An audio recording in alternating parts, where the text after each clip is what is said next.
Good morning, Kurt, and that is our top story this hour. It's a big moment for Canada in London, with the Canadian soccer team kicking off their bronze medal game right now. After a disappointing semi-final loss to the U.S. on Monday, several women Canadian players grabbed headlines for the wrong reasons, sparking a FIFA investigation over their criticism of the referee.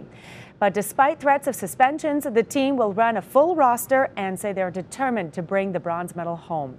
Also in decathlon, Canada has another medal chance. Goerner is in fourth place going into the pole vault event later this morning. Back here at home, police are looking for a missing team and need your help. 14-year-old Melissa Brunning has not been seen since yesterday after abruptly leaving her family home. She's described as white, standing 5'4" with a thin build. She has long blonde hair and blue eyes. She was last seen wearing a bright pink hooded sweater with Jersey Shore written on the front, black jeans and no shoes. If you know where she is, call police or Crime Stoppers. Government agents will be going undercover at some Canadian airports this fall. They'll be watching and listening for both official languages. Melissa Lamb joins us now live. And Melissa, the Ottawa International Airport is included in this list. What are they saying about this? Well, Annette, I just spoke with Krista Keeley from the Ottawa Airport. She says this is something that's not really new to them. It happens every year, but this is the first time it's gone to the media. Now, government agents will pose as travelers, making sure things like signs are offered in both English and in French, and help can be offered in both official languages. Agents will pass through things like service counters, security, and even shops and restaurants. Now, all airports in Canada service more than 1 million passengers a year must operate in both official languages. Last year, the Ottawa Airport only had one complaint about language. They say they should do well again this year, but the problem with having mystery agents is they never know who or when. You know, they may uncover some instances, but that said, I know that the people who are, serving the counters, whether it's for coffee or to buy a book or to check in with an agent, everybody does try hard, and if they are not able to provide the service themselves, they will call on a colleague. And we want to get your thoughts on this story. Tell us what you think, how you think Ottawa fares with offering bilingual service. You can find us on Facebook at CTV Ottawa Morning Live.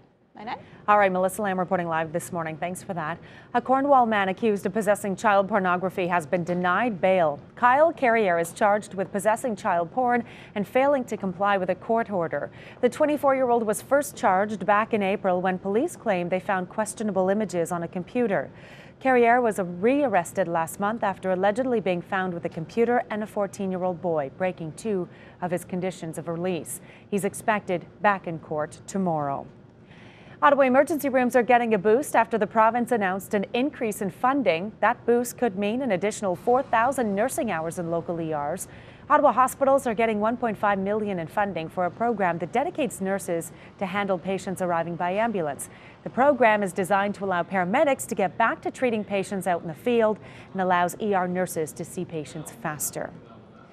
It's a legal break for Research in Motion as the BlackBerry maker gets ready to launch a new playbook tablet. Formation had accused RIM of patent infringement, but the Canadian company says a California judge overturned a ruling on the case. RIM stock also rose yesterday after reports that it is trying to revive talks about a partnership with Samsung. Today, RIM is set to launch a revised tablet in Canada, one that runs on the latest networks. Tropical storm Ernesto is gaining strength this morning after crossing Mexico's Yucatan Peninsula. The storm moved out over open water late last night, but is now traveling along Mexico's southern Gulf Coast. It's expected to stay close to shore while heading westward, bringing the threat of heavy rain to coastal communities.